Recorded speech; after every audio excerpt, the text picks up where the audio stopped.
नमस्कार, क्रांती न्यूज चॅनलमध्ये आपले स्वागत। माढा येथील शासकीय पशुवैद्यकीय दवाखान्यातील बेजबाबदार आणि ढिसाळ कारभारामुळे शेतकरी व पशुपालकांमध्ये तीव्र संतापाची लाट उसळली आहे। डॉक्टर व कर्मचाऱ्यांच्या वारंवार गैरहजेरीच्या तक्रारीनंतर शिवसेना माढा शहरच्या पदाधिकाऱ्यांनी आज दवाखान्याची प्रत्यक्ष पाहणी केली। या पाहणीत अनेक धक्कादायक बाबी समोर आल्याने प्रशासनाच्या कार्यपद्धतीवर गंभीर प्रश्नचिन्ह निर्माण झाले आहे। पाहणीदरम्यान सकाळी 11 वाजूनही संबंधित पशुवैद्यकीय अधिकारी आणि डॉक्टर दवाखान्यात उपस्थित नसल्याचे आढळून आले। शासनाने निश्चित केलेल्या सकाळी 8 ते सायंकाळी 5 या वेळेत अधिकारी व कर्मचारी उपलब्ध राहणे अपेक्षित असताना दवाखाना डॉक्टरांशिवाय सुरू असल्याचे वास्तव समोर आले। त्यामुळे उपचारासाठी आलेल्या शेतकरी व पशुपालकांची मोठी गैरसोय होत असल्याचे दिसून आले।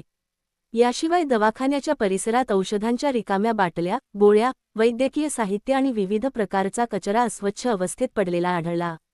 जनावरांच्या आरोग्याची जबाबदारी असलेल्या शासकीय विभागाकडूनच स्वच्छतेकडे दुर्लक्ष होत असल्याने नागरिकांनी तीव्र नाराजी व्यक्त केली।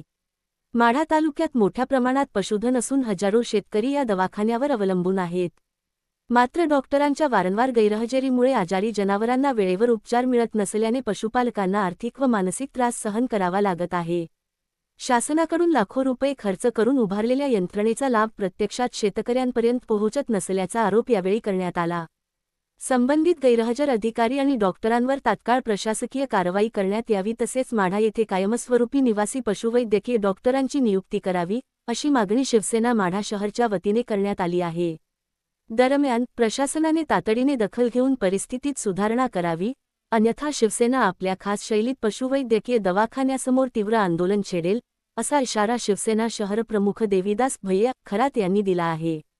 माढा पशुवैद्यकीय दवाखान्याच्या या कारभारावर प्रशासन काय भूमिका घेणार आणि दोषींवर कारवाई होणार का, याकडे आता शेतकरी व पशुपालकांचे लक्ष लागले आहे। आज सकाळी आम्हाला शेतकऱ्यांचे फोन आले की पशुवैद्यकीय दवाखाना उघडलाच जात नाही।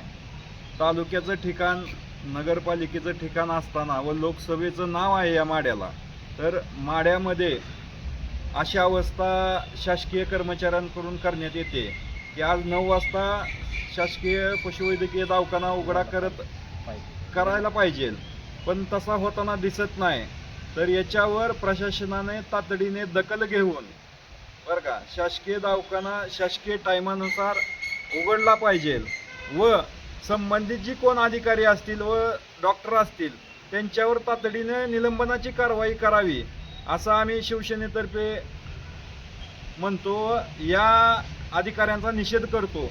आज आपण बघतो इथं की शासनाने एवढ्या महागड्या गाड्या दिलेल्या आहेत, इथं शेतकरी बसलेले आहेत की त्यांच्या कारवाडांचे काय अडचणी आहेत जनावरांच्या, की डॉक्टर उपलब्ध होईल व त्यांना आम्ही घेऊन जाईल, पण असं काय होताना दिसत नाही। डॉक्टरांचं असं चाललंय की आम्हाला मालकच कोण राहिलेला नाही। तर याच्यावर शासनाने तातडीनं दखल करून अशा अधिकाऱ्यांवर कारवाई करावी, असं आम्ही शिवसेनेतर्फे आज मागणी करतो शासनातर्फे।